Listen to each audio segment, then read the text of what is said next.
Guy, and right. I would imagine there is more chance of you being eaten by a dinosaur tomorrow than there is for this story to actually be true. Honestly, there's more chance of a goddamn T-Rex biting off your head before taking a poo in your lawn than there is of this being true, surely. Surely. Go crazy, you are more likely to knock up a dragon than for Alex Oxlade-Chamberlain to wind up at Old Trafford, even if that was the weird plot of Shrek 2. How can a donkey copulate with a dragon? Just weird. Alright, I realize it's silly season. The newspapers are in overdrive right now, drumming up transfer rumors to get everybody excited, right? I mean, Christ, well, this is a summer with no international tournament. I'm guessing most football fans right now are this close to shoving a spoon of baked beans up your nose. A summer with no football on the telly is just a bit empty. I mean, as if you turn up to an M&M concert and instead he's just sitting on a stool, ignoring the audience and tucking into a crossword. Honestly, after 20 minutes of looking at that, you'd have yawned so much you'd probably have cramp in your jaw. But still, the supposed transfer rumors that I've been forced to read, like this one. Man United consider shock Alex Oxlade-Chamberlain transfer swoop with ex-Arsenal star desperate to leave Liverpool.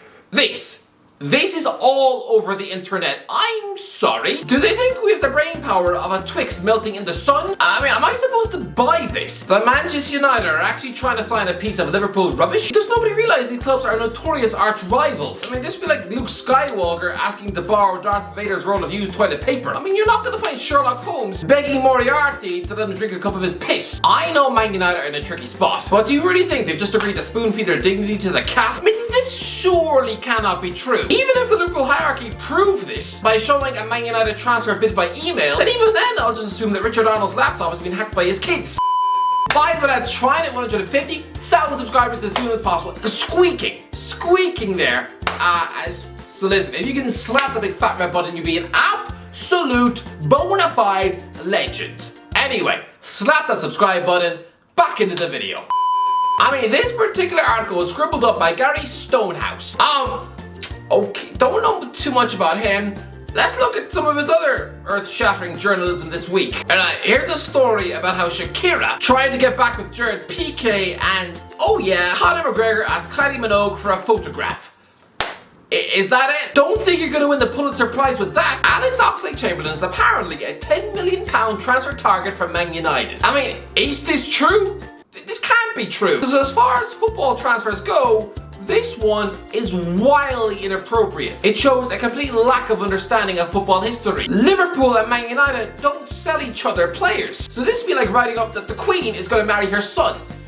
No! Liverpool have only ever sold 4 players to Man United. Weirdly, 3 of them were all named Tom. And by the way, they are all sadly now dead. There is not a single living, breathing person on planet Earth who can waltz into a pub right now and brag about having swapped Anfield for Old Trafford. Nobody knows what that feels like. I mean, Christ above. It's just something these clubs don't do. I mean, sure, Sir Alex Ferguson tried to take Steven Gerrard from Liverpool in 2002, but I'm pretty sure the Anfield hierarchy would sooner set fire to their crotch than allow him to switch clubs. I mean, does nobody remember when Gabriel Heinze wanted to leave Man United for Liverpool in 2007? Again, I'm not sure why. Sure, Liverpool had just reached the Champions League final, but they'd finished 21 points lower than United in the league. Anyway, he was so desperate to switch clubs that the whole thing was forced to go to court. And he lost his case, so had to settle for Real Madrid instead. Oh, poor Gabriel. He was legally denied his boyhood dream of playing alongside Craig Bellamy and Jermaine Pennant. So I guess he'd just have to settle for rooming with Sergio Ramos and Raul. I mean, lads, this was ridiculous. Heinze was so desperate to move to Anfield that, according to Simon Jordan, who was the football chairman at the time, Heinze's agents had asked Crystal Palace to buy him from Man United, only to immediately sell him to Liverpool. I mean, honestly, this is like some complicated, convoluted scheme you might expect to see in Ocean's 11. I mean, this is just such a sneaky, underhand plot. I think if that had actually happened, Sir Alex Ferguson's ears might have burst. I mean, good Christ, he would have never forgiven Palace for that. I wouldn't have put it past him to have mailed the club a cow's head in the post. But Heinze, if you had sneakily moved to Sellers Park and then immediately signed for Liverpool the next day, oh,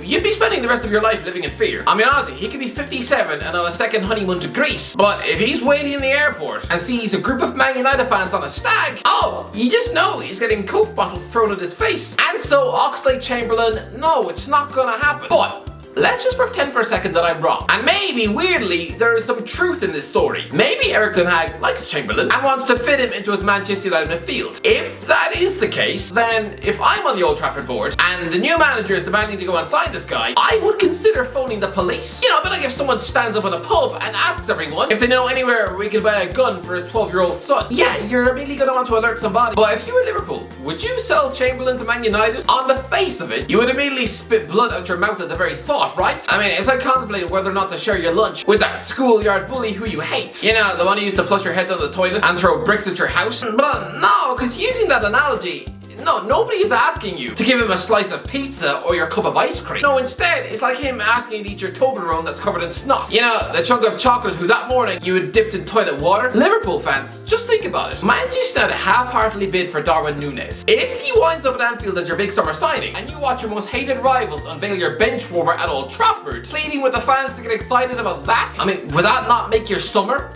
Would you not laugh at that? Is it not worth giving them the ox if they want him so badly? For Man United though, if this story is true, then give your face a slap. What are you doing? I mean, if you judge this man from a CV alone, then yeah, he'll look like a world beater. I mean, good grace, he emerged from the same academy which produced Gareth Bale. He moved to Arsenal at 19, and then on to Liverpool to reach 3 Champions League finals. And now, Manchester United. Oh yeah, and let's not forget 5 years ago, he was 10 minutes away from signing for Chelsea in a £40 million deal. But, I mean, what was the fanfare about the Ox in 2017? Just why?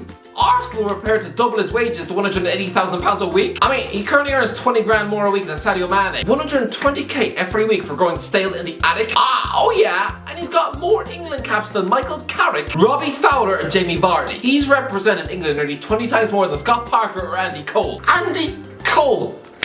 The 3rd highest goal scorer in Premier League history. He's got 22 caps more than Jackie Milburn. And there's a statue of him outside St James's Park. I mean, what? He's won 4 FA Cups, 3 Community Shields, a Premier League, a League Cup, a Champions League, a UEFA Super Cup, and a FIFA Club World Cup. It looks immense, and if he shows that CV to his grandkids, they will assume he was in the running for the Ballon d'Or every year, that he was one of England's finest ever players. Not in reality, he's just Danny Drinkwater with a flash haircut. I mean, let's be real. He's been a Liverpool cheerleader since the spring of 2018. I know he had a massive injury in 2018, but good Christ, you can't keep looking for excuses based on that. I mean, Virgil van Dijk was struck down by a colossal injury too, but look at that. Still one of the best players in the world. I mean, do we see him waddling about like a stiff dishwasher? No. Chamberlain, he was just never that good. And we never knew what his best position was. Was he a winger? Was he a central midfielder? A few years ago, Rio Ferdinand told him to his face that his best position was right wing back. I mean, as soon as he said that, Ox looked like he wanted to cry. Chamberlain was just never that good, and sadly, just a player who always believed in his own hype to a sickening degree. I mean, this is what he said about himself back in 2015. Arsenal midfielder Alex Oxlade-Chamberlain has set himself a personal target of scoring, or at least making an assist every time he plays for Arsenal.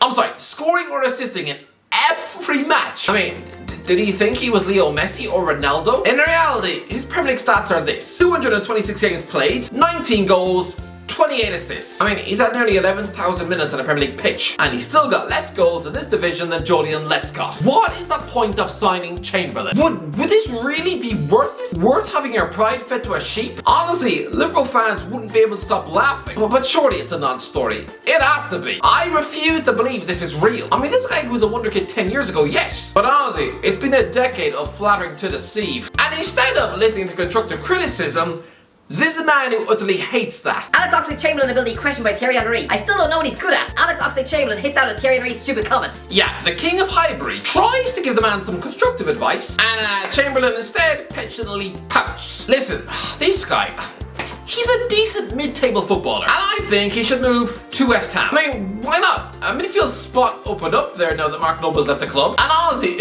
is it not just the most obvious signing of the summer? I mean, Crystal, let him move back to London and allow West Ham to do what they've been consistently doing for the last 20 years. I mean, it doesn't matter who the ownership is. This club have always prided themselves on signing big-name footballers once they've slid past their peak. I mean, honestly, this transfer would stink of when they signed Joe Cole from Liverpool nearly 10 years ago. And the Ox needs regular football to just enjoy life, I suppose. I mean, his England dream is lying dead in a ditch. I mean, trust me, if this man ever pulls on an England shirt for the national team ever again, then I'll agree to eat a gone-off steak out of a bin. And honestly, that would probably cause me to violently vomit blood for about 6 weeks. So I don't want to see any miraculous turnaround in Ox form. But honestly, West Ham could do a lot worse than snap up both Jesse Lingard and Chamberlain for a combined £10 million. To me, that's actually very good business. Two decent footballers who I'm sure will link up well together, and who knows, could even spend their weekends crying on each other's shoulders over their failed England careers. But Ozzy, can we please just stop inventing rubbish stories like this? Because reading stuff like Chamberlain wants to go to Man United,